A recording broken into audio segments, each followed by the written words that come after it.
in this post-COVID reality, yours truly needs to take naps now. Yo, I'm like, I'm like on the struggle bus.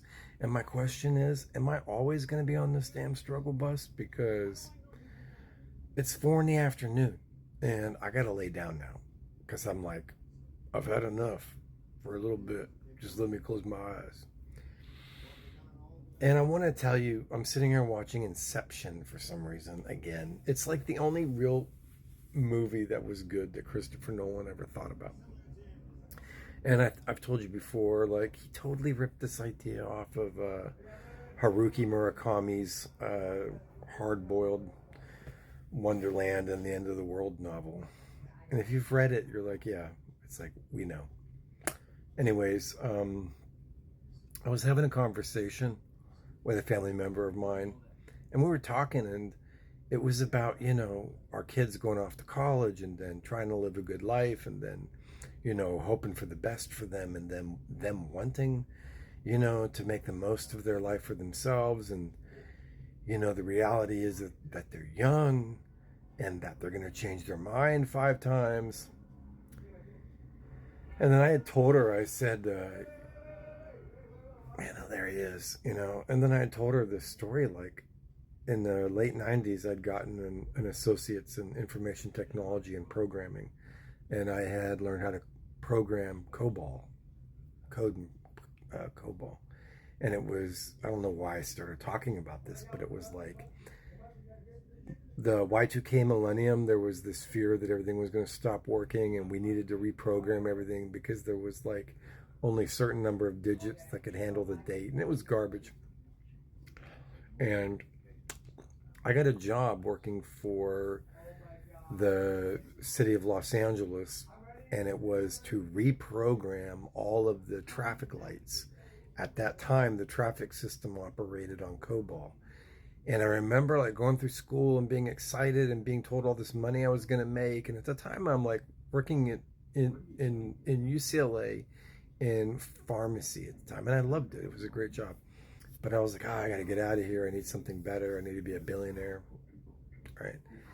So I took this job part-time working for County of LA, and they like, okay, yeah. So when I met up with my boss day one, they were like, okay, let me show you where you're working. And we went down. I was in downtown LA, and I remember I went down to the very bottom floor of this building, and it was this like subterranean basement that probably at some point was like parking garage, but it had been reconverted into like server space at that time. And it was turned into server space specifically because of the temperature down there for the computers. And there was like a lack of dust or whatever, And all of these guys were like these boring, unwashed, overweight guys, heavy set, no lives, spending their whole life since the 70s in front of a console. And they're like, oh, hey, your name is Stefan? Is that like short for Stephanie?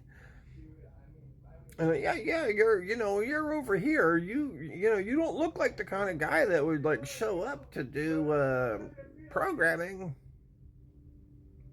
Bro, I've been like programming since I was like 10 years old, since computers first showed up. Like my first computer was a Sinclair ZX81. You remember those in school? Oh yeah, I was in England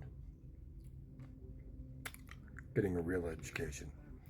Anyways, and I just remembered how much I hated it. And I remember like I did one day and I left and I never went back because I got so frightened of spending my whole life in some subterranean basement surrounded by like overweight incel guys with no life and no family. And life is about change and adaptability and not being upset and having a difficult time when things are not going your way. And the things sometimes that we dream about and shoot for are not necessarily going to be the things that we want, huh? And that's how it goes.